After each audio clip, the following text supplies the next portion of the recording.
Muchas gracias, diputado presidente. Adelante, diputado. Compañeras y compañeros diputados, señor secretario de Educación, hace poco menos de 6 años el Congreso de la Unión realizó una serie de reformas de gran calado que no podían ser postergadas ni un día más. Constituyen, nos guste o no, los cambios legislativos que México necesitaba para enfrentarse al siglo XXI. A pesar del regreso del PRI al gobierno tras 12 años de alternancia, el PAN actuó sin mezquindades y apoyó las reformas, la educativa, la de telecomunicaciones, la energética, reformas que debemos apuntar, siempre estuvieron en nuestra agenda. Lo digo aquí fuerte y claro, la reforma educativa no es un logro del presidente Peña Nieto.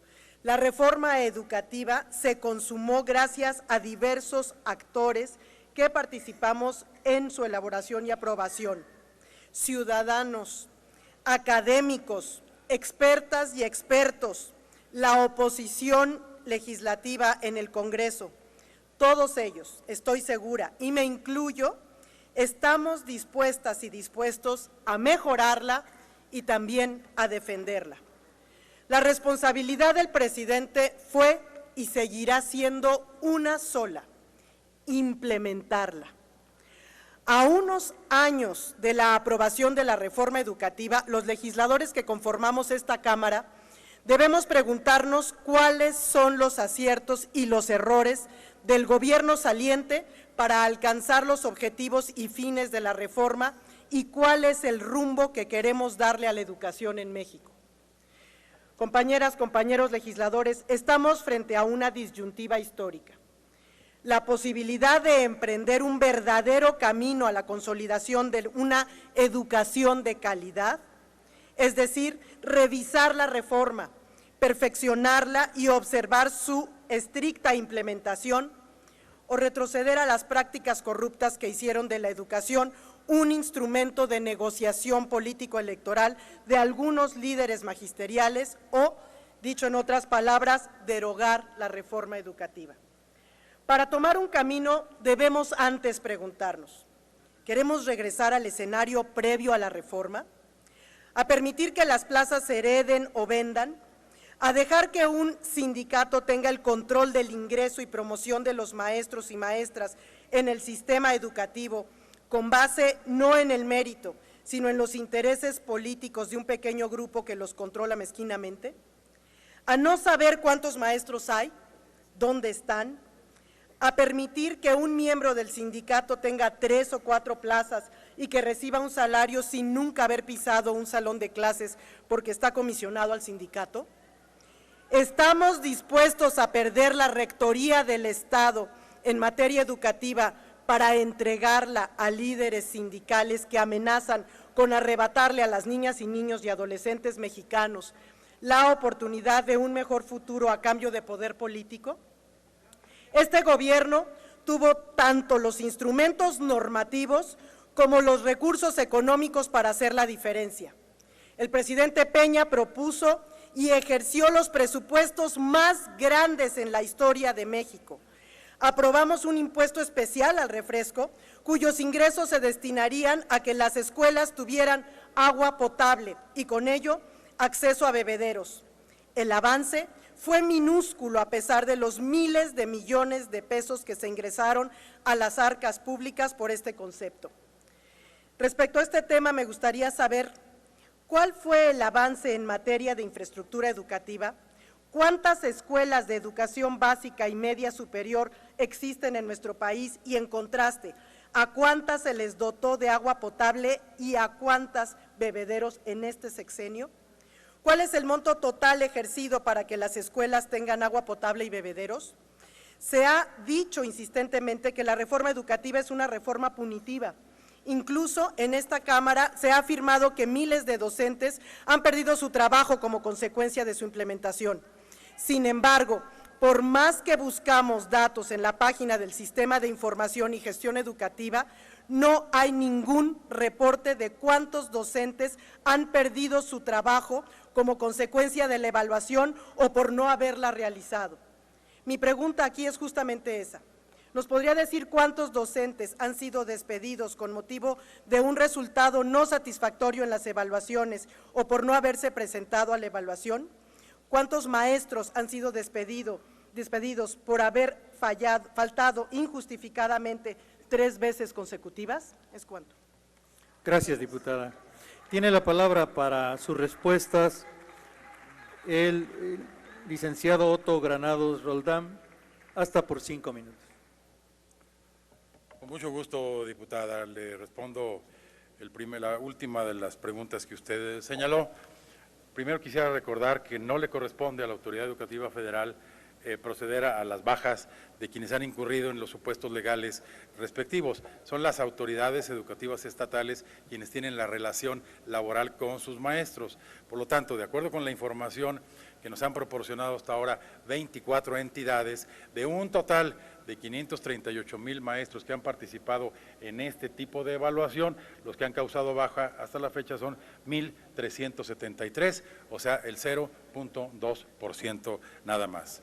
En relación con el tema de los bebederos que usted nos planteaba, déjeme informarle que hasta la fecha se han instalado aproximadamente 18,681 bebederos, con una inversión total autorizada de 4,000 millones de pesos, de los cuales se han contratado y adjudicado más de 3,400 millones de pesos. El avance del programa no ha podido ser más rápido por varias razones en las que me gustaría detenerme brevemente. El primero de ellos es, en efecto, pues los fenómenos naturales, sismos, este tipo de cosas que han impedido la instalación de los bebederos restantes. Segundo, la imposibilidad de instalar lo que le llama el INIFED un sistema bebedero en los planteles por presentar calidades de agua poco favorables para determinar el agua que se contrata. La calidad del agua se contrata a laboratorios especializados, a la COFEPRIS, etcétera, y luego se pide la opinión técnica del IMTA, el Instituto Mexicano de Tecnología del Agua, para que nos diga si procede o no procede la calidad de agua. Si no pasa la prueba, no hay simplemente bebedero por esa razón. En tercer lugar, en algunos estados, 3 o 4, ha habido rechazo de los planteles a la instalación de un sistema bebedero por razones poco claras, poco explicables. En otras hay falta de espacio en planteles pequeños para instalar el sistema bebedero, que requiere entre 16 y 30 metros cuadrados aproximadamente, cierres de periodos vacacionales, la problemática del tandeo en los planteles, que también es un elemento que lo ha inhibido. Sin embargo, de acuerdo con la información proporcionada por el INIFED, en el fideicomiso para esta intervención importante le quedarán a la siguiente administración para continuar con ello, de acuerdo, insisto, con las cifras que reporta el INIFED, 1,195 millones de pesos para continuar con este programa. Para réplica, tiene la palabra hasta por 2 minutos la diputada Torres Peinberg.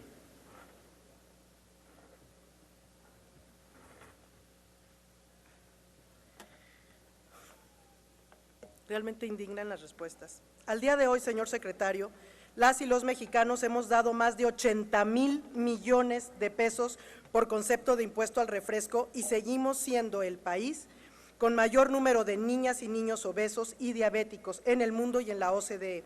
El avance en el acceso a bebederos y agua potable fue casi nulo y los pretextos verdaderamente ridículos. La SEP, a través del INIFED, incumplió con el mandato de dotar de agua potable y bebederos a todas las escuelas del país, como lo prometieron. A su vez, el presidente falló en la consolidación del espíritu de la reforma educativa. Datos, señor secretario, las cifras no mienten. Ustedes prefirieron hacer publicidad político-electoral a ejecutar la reforma educativa. Un documento público de México Evalúa dice, el PEF de 2017 se le asignó a la SEP 70 millones de pesos a comunicación social.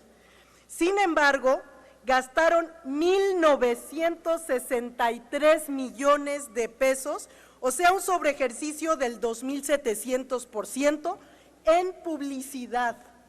El gasto en comunicación en este año fue de 13 millones mayor a lo que se gastó en el programa para desarrollo profesional docente. Esto indigna. Gastaron el doble en publicitarse que lo que usaron para mejora y mantenimiento de las escuelas. Gastaron 4 veces más en publicidad de lo que se va al programa de expansión de la educación media superior y superior. Gastaron 5 veces más en publicidad de lo que se gastó en el programa de inclusión y equidad educativa y 15 veces más en publicidad de lo que se destinó al sistema de información y gestión educativa. Por eso es que no hay datos, por eso es que no hay bebederos, porque prefirieron publicitarse a invertir en la calidad de la educación de niñas, niños y adolescentes. ¿Es cuánto? Gracias, diputada.